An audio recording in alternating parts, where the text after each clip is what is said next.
继续来看森林草岭的高山，这个海拔超过7000公尺，正适合蝴蝶兰来开花，所以就发展出催花农这个特殊的行业。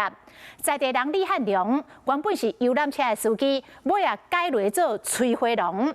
咱就为伊的故事来了解催花农这个行业。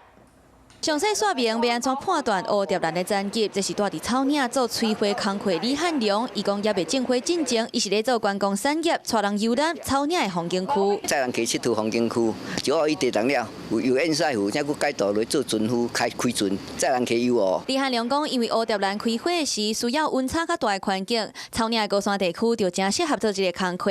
照伊的经验，天然环境吹出来花期会较长。伊爱早晚温差大，阮这海拔是1057。这个工课需要非常细腻，若是出一点仔差错，一丛花就可能为残级 A 变做 B。伊的花园顾出来花，残级 A 大约占8成。花入来了，你就爱甲拆开，啊，爱佫甲排，啊，佫压肥料，啊了就爱佫插铁线，啊佫叶啊。台湾去年的出口总值伫要2亿美金，其中蝴蝶兰就占8成。不过李汉良讲，做事人无咧讲什么成就感，只要甲花顾了水，伊就真欢喜。